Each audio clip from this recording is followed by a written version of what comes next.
Hello and welcome, ladies and gentlemen, to another Let's Play. And this time I want to play Dark Souls 3 in anticipation of the Ringed City DLC that just came out.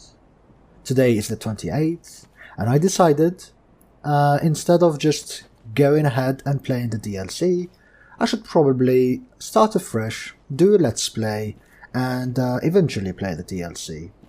I've seen some footage of it, and I really like it.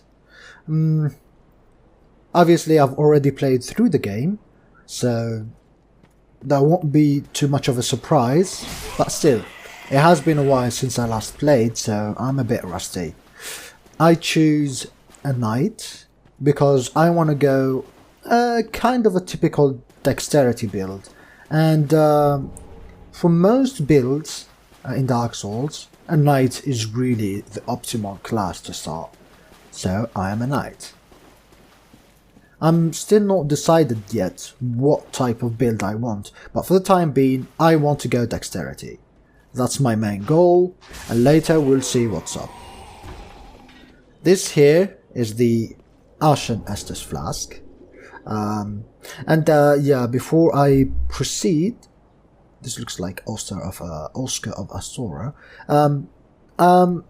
Usually when I play Dark Souls, my first playthrough is me just playing through the game and just discovering it. But this time, I want to also get into the lore, which is a good fit for a Let's Play as well. Of course, I'm reluctant to call it a walkthrough because obviously I do not know that much about Dark Souls, and I'm too much of a scrub lord, to do a walkthrough. Like you see, I'm still taking hits and everything. So, let me just kill you first, then go to the big lizard. I'm using a PS3 controller, and I'm playing on a PC. Yeah. It's gonna take me a bit of time in order to get accustomed yet to the game and the mechanics and everything, but I will get there. So, yeah. First of all, let's start by reading the items that we pick up. These are already known items, so it's pointless to read them, but let's start with this. This is an Ashen Estus Flask. This restores FP, which is the blue mana kinda-ish bar that you need to use in order to use your weapon art or your sorcery or your pyromancy. It's kind of a new mechanic in Dark Souls 3, which is good. Quite befitting of an unkindled, an Ashen Estus Flask turns a bonfire's heat cold. Okay. So, when I first started playing, my big question is, what's my purpose? Who am I, and what's my purpose in this? Like, why did I wake up in a cemetery ash, and what's my goal and everything? So, we see the cinematic before we play the game, before we start playing and making our character, and it shows the Lords of Cinder, and these Lords of Cinder are the ones who are responsible of rekindling the fire. When the fire starts fading, it marks an era where these Lords of Fire, these powerful beings, are needed to rekindle the fire and keep the continuation of this world that is Dark Souls. But when they were awakened from their eternal slumber, instead they left their throne, which is to be expected.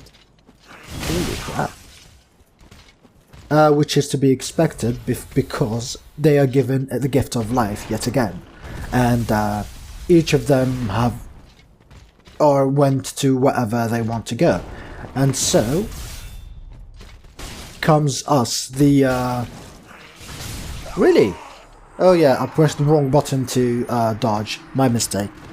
And then enter the Unkindled ones. The Unkindled ones are kinda like hollows a bit. It's the same thing. We are humans. We are dead. We have the mark of the undead. As you can see, we die, we reincarnate and everything. And it is our duty to bring them back to their throne in order to link the fire. But here's the thing. The unkindled ones aren't really predictable. And some of us will link the flame, some of us will not link the flame. Some of us are good, some of us are bad. This is one of the best things that I like about Dark Souls. It's not a world where you're like you're the good guy, or even you're not even the bad guy. You're just you. You do what you want to do. And according to your actions, there's an ending, obviously. I'm still deciding, I'm still thinking about what kind of ending I want to do, but we'll see in due time. Normally, I'm the type who does not like to kindle the fire, but we'll see. Maybe I'll do this time.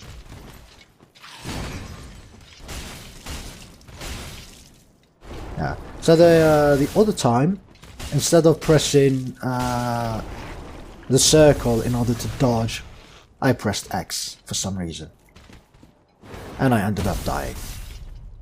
It happens. Okay, and I got the parry. I got the stagger animation and the counter attack. Nice.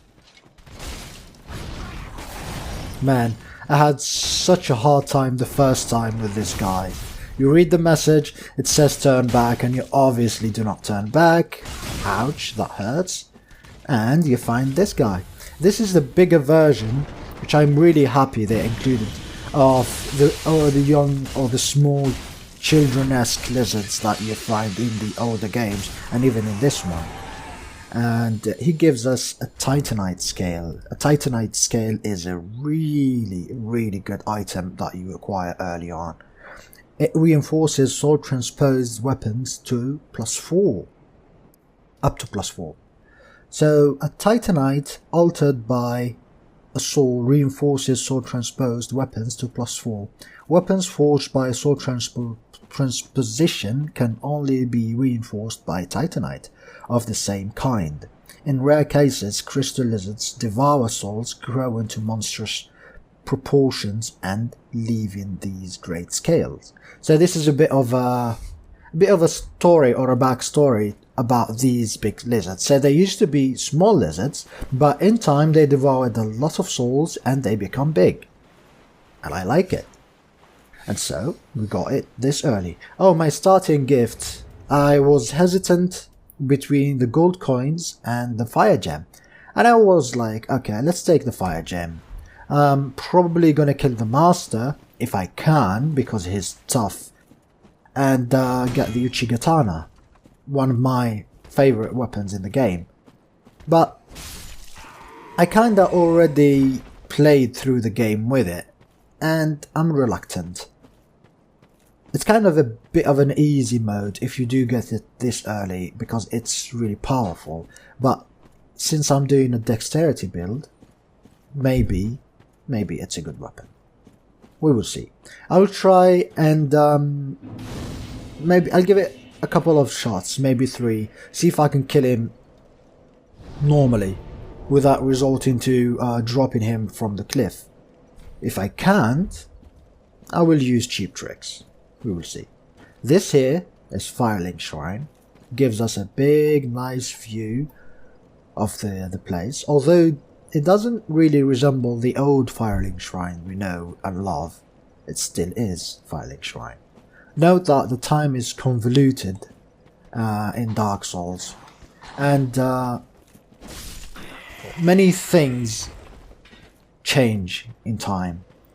So, although this one does not resemble the old Firelink Shrine, it is Firelink Shrine. It's really interesting, you know, the place. See this? See what I'm doing right now? This is called playing recklessly. Dark Souls is a game about discipline and is a game about respect. If you don't respect the game, if you just rush into a place like I did, you'll be greeted with more than one enemy. And although they look easy and defeatable, if they gang up on you, you're pretty much dead. Like in here, I could have just rushed and I would be probably taking hits from that guy, and this guy would be attacking me with a spear, and that would be my ending. But since I waited, I got to break his shield guard and counterattack him, which is good. It deals massive amounts of damage and allow me to do a free and easy clean kill. I got fire bombs. The fire bombs are gonna be valuable. Let me equip them against a certain type of enemy later on. And fire bombs, which differs from physical damage, is highly effective against creatures of flesh, beasts and other foes that might naturally have cause to fear the flame. See, even they drop you the hint that these bombs are really good against certain type of enemies. Hashtag pus of men. Will I get this? What was the jump anyway? Oh yeah, it was, okay, quick. Was the L3. Alright. Will I get this item, the Titanite shard, in my first try? Let's see. Yay! It's a bit weird at first, but it's good. These are developer messages, as you can see. I will not see any player messages because I'm playing offline, so that I will not be disturbed. So yeah, any of those messages you see are developer messages. Die. And in our way to Firelink Shrine, there is a guy who will judge us, who will welcome us, and his name is Iudex Gundyr. Iudex is a Latin word that kinda means judge, and Gund of the word Gundyr is Old Germanic for let me remember. I can't remember. It's judge of men or something, but yeah, if you combine the words, it's his name is the judge, the Ashen Judge. So he's here to judge us. Are we fit to proceed, or will we crumble and die?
This is my first try.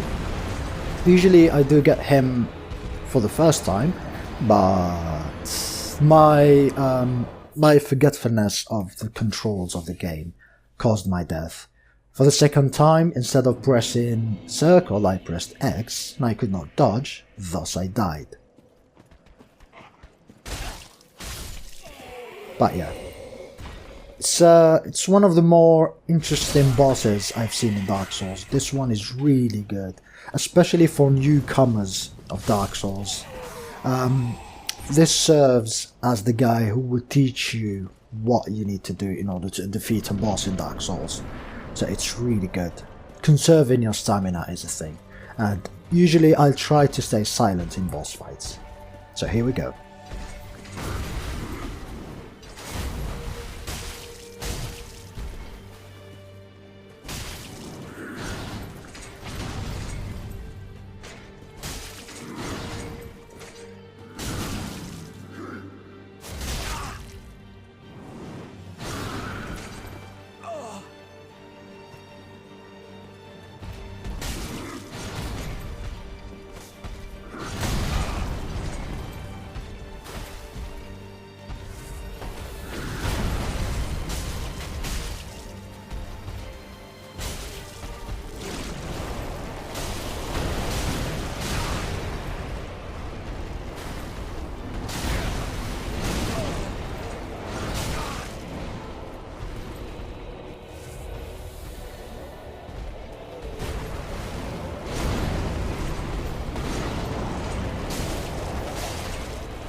And there goes Udix Gundyr. He gives us the coiled sword, and if you're wondering what's that thing that was coming out of his bag, that is the Pus of Men. And we'll get to it later. For now, it is called the Pus of Men. He gives us the coiled sword. What does the coiled sword do? Thrust in Shrine Bonfire to activate Bonfire Warp. Nice. Sword missing from the Shrine Bonfire cannot be equipped as a weapon. Thrust into the Shrine Bonfire to restore its power and enable travel between bonfires. This sword is only bequeathed to Chosen Ash, as judged by the Udix, who awaits the arrival of Ash as a scabbard. Lots of nice and old words that you guys really need to go into the dictionary and see what they mean. So we got this coiled sword. Again, if you cannot defeat this judge, if you are clever, for example, we try to play it intelligently or find a way to bypass this fight. If this was like real life or something, some will try to climb because this does look like a climbable terrain. There's nothing we can do because we do arrive at a Firelink Shrine, but we have no coiled sword in order to advance and travel to the High Wall of Lothric and to other location anytime soon, which was a nice touch, to be honest. I really like this place. It's really nice. The design and everything is really, really awesome. This is kind of reminiscent to the old Dark Souls 1 when you're trying to escape the asylum and you see these mountains. After all, the undead are always sent away in places where they cannot interfere with normal humanity. I did not want to kill you, brother.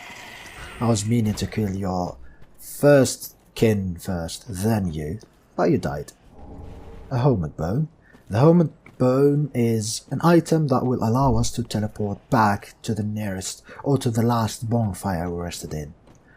A valuable item that I should keep in here. There you go. The helmet bone is, by the way, made of bones of dead undead. If that's a thing. Anyway, we find a small ambush here. Someone shooting from there. Again, the game is all about respect, so if I do just rush there, I will be greeted by this guy, as you can see. Plus the thingy that is the other undead that is shooting with his crossbow. Even though this looks simple, it can prove pretty fatal. Can't remember, but I think I actually died here the first time I arrived. Because again, I've just finished playing Dark Souls 1 and 2 for the 20th time or something. I was feeling like I'm strong or something, which is a big mistake you do in Dark Souls game. If you don't know where you're heading, never rush in. Interesting sword in here that we will come back later. We'll come back here in a bit. It's a nice view of where we were. I believe this is the High Wall of Lothric. This is the behind side. When we teleport from Firelink Shrine, we will be teleported on the other side. Kinda interesting. The location thingy is back, like in Dark Souls 1, like you can see the places you are going to, and if you see somewhere, you know you're going that way. You know you're going to that location sooner or later. These are people like us, undead, who completely lost their humanity. Oh, by the way, we got an ember. What's an ember? No unkindled can ever truly claim the embers that burn within a champion's bosom. which is precisely what makes their yearning for warmth so keen. Gain the strength of flame and increased max HP until death. With the strength of fire, the summoning signs of Unkindled become visible, and Seekers of Embers can be summoned to join incorporation, but beware, the Embers may also attract invaders. So this is the mechanic for online gaming, kinda. In Dark Souls 1, once you pop a humanity, you basically become available for another homeward bone for online play. You will find signs of cooperation, whether it is from NPCs or from other humans. You'll also find other signs for corporations and duels and stuff, and you'll also be invaded by red phantoms. Really? Did he drop the cleric's sacred chime? Interesting. This is the first time he dropped something of a sort. Sacred chime for casting miracles of the gods. Chimes such as these are often given to clerics who become undead. Equip a talisman or a sacred chime to cast miracles. Miracles must be attuned at a bonfire before use. Gentle prayer. This is the skill art. Every weapon in the game, and shield, and chime, and pyromancy glove, and everything. Glove-ish. It's a pyromancy flame, but we call it a glove. Have some sort of a weapon art. This one has gentle prayer. Recovers HP for a period of time, albeit extremely slowly. Works while equipped in either hand. Interesting.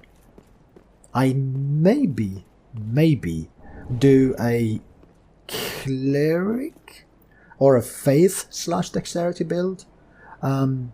Sort of with a lightning blade and some healing with, your normal dexterity items. Maybe I'll do that. We find the master here. This guy is tougher than the boss that we just fought. So you know what? Instead of fighting him right away, let me just go to the filing shrine and sit in. So this time, this way, if I die, I'll just come back a lot sooner. So, welcome to Filing Shrine. I'd like you to take a time and listen to the awesome music that sets the tone to this place. It's pretty awesome. These are the thrones of the Lords of Cinder that we need to retrieve. And just like any other Dark Souls, this is the crestfallen warrior. So let's talk to him a bit. Ah, another one roused from the sleep of death. Well, you're not alone. We unkindled are worthless. Can't even die right. Gives me conniptions. And they'd have us seek the Lords of Cinder and return them to their moulding thrones. But we're talking true legends with the metal to link the fire. We're not fit to lick their boots. Don't you think? Despite his disparity as a crestfallen warrior, he does make some sense. Like, you just rose from the grave and you barely got past Edic's Gundyr, and I even died once to him. I can't even fight the master, a rugged guy wearing some kind of cloth, and I want to bring Lords of Cinder to their throne? So he's not entirely out of his brain. What a sick joke. Asking us to seek the Lords of Cinder and return them to their moulding thrones. We're talking true legends, those who would link the fire. Yeah, but on the other side, we're not quitters like this guy. we are people that will see our objectives through. And we'll try and we'll keep trying instead of sitting and waiting to become a hollow. After all, that is the thing that we are fighting. This is the Firekeeper, and she's the one that will tend to us, like she says. Welcome to the bonfire, unkindled one. I am a Firekeeper. I tend to the flame, and tend to thee. The lords have left their thrones, and must be delivered to them. To this end, I am at thy side. So, she's the one that levels us up, and does other things in due time, but for the time being, she's here Very to level well. us. Then touch the dark, take nourishment from thee. As you can see.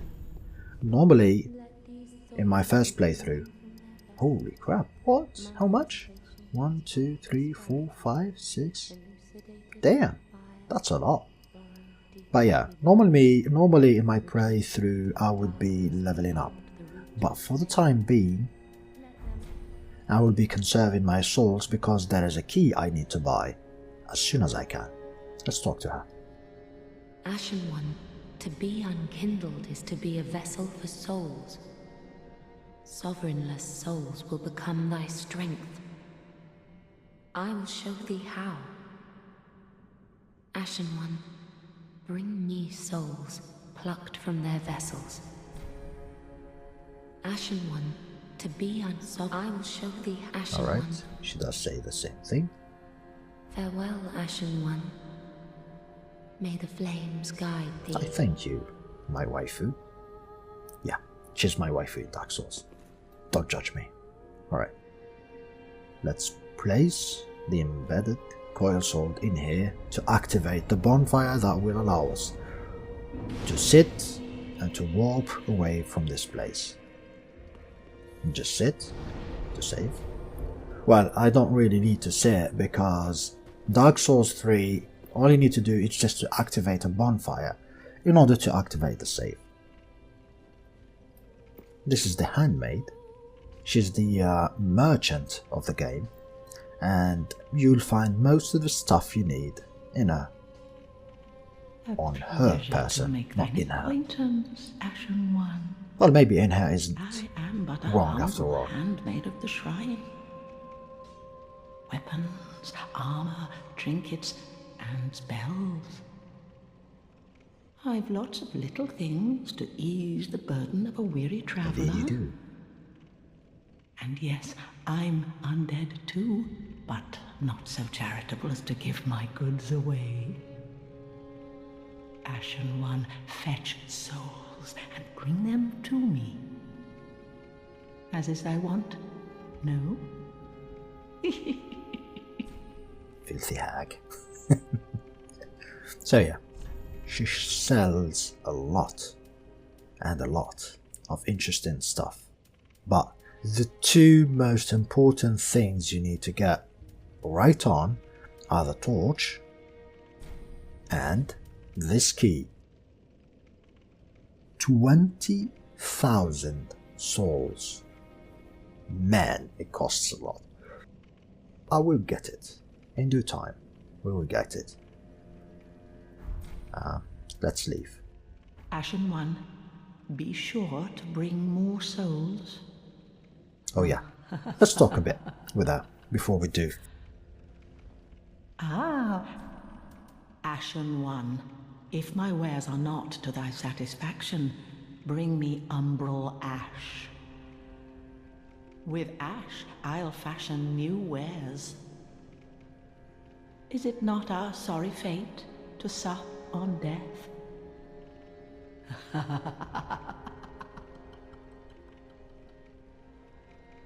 So yeah, she... Knowest thou of that soppy gossip? Alright. That cordial intrusion layeth the path to embers? And so thou art in need of a soapstone, Ashen One. Then thy pockets will overflow with souls to trade to me.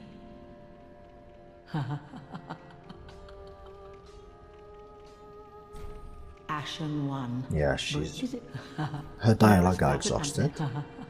And she Ashen first One, tells us, be sure to bring my... can you stop talking, lady? Come on, I'm trying to speak here.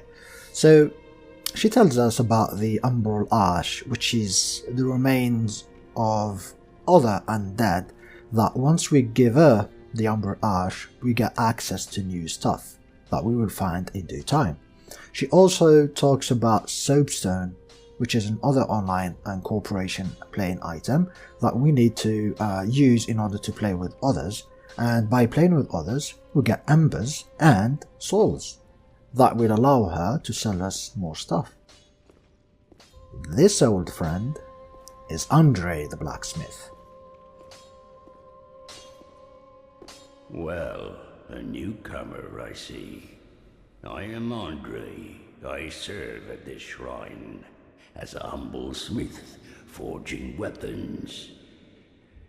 You're in search of the Lords of Cinder, I trust? A toilsome journey, I'd wager. You'll require good arms. Let me smith you weapons. I am a smith, such is my purpose. A smith you are. In case you don't know, this blacksmith, Andre, was also in Dark Souls 1. He's exactly the same blacksmith, and he confirms this later on.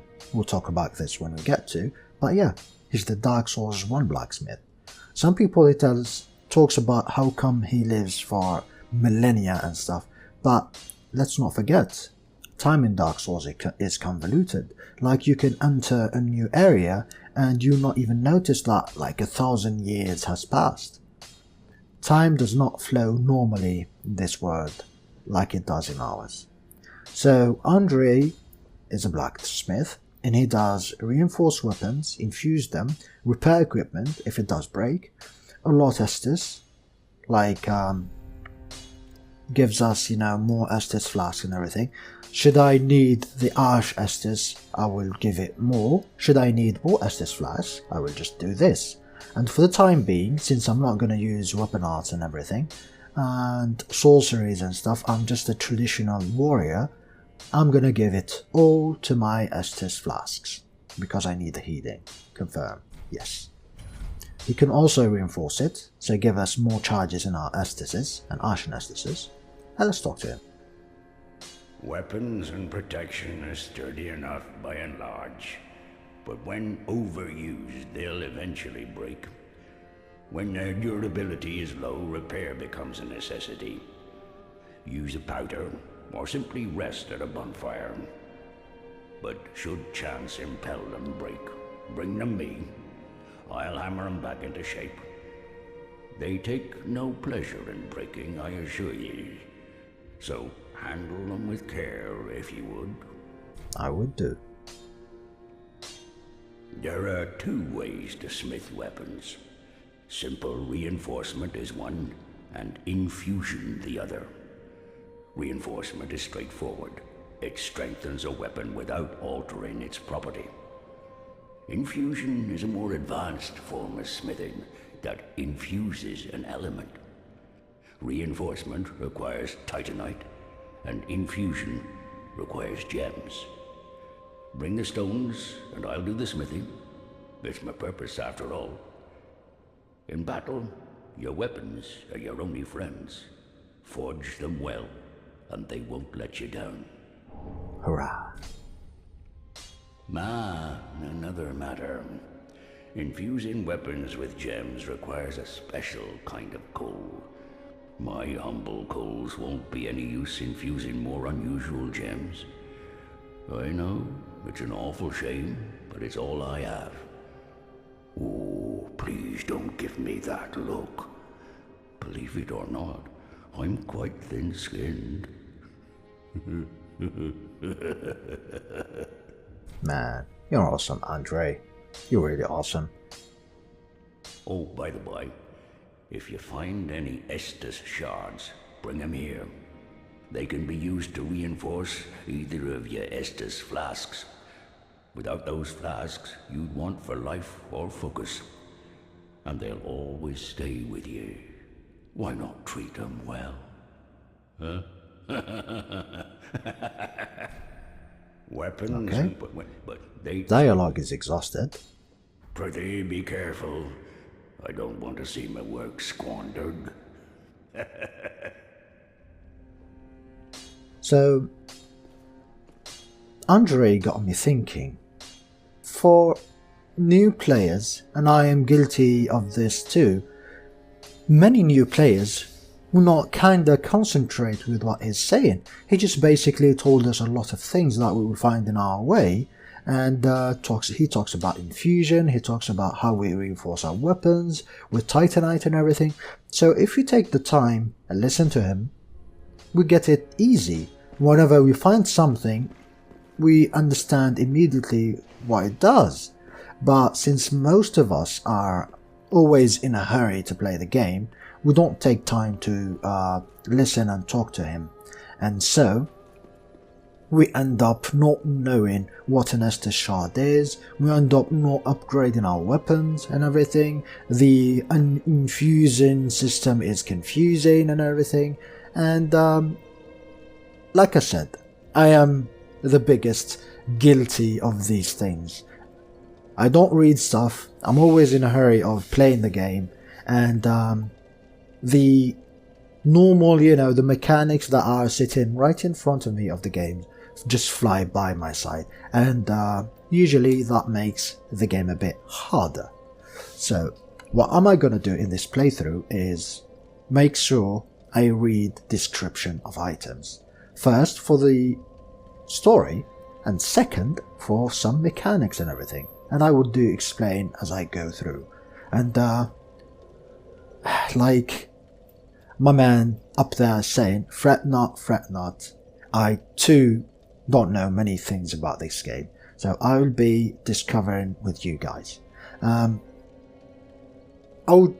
would like you, if you guys could comment down below and replace the words, these complicated old words that we usually don't understand, like pretty, like the other complicated ones, with other normal words, and leave them in the comments below. And what do you think about the language of Dark Souls in general?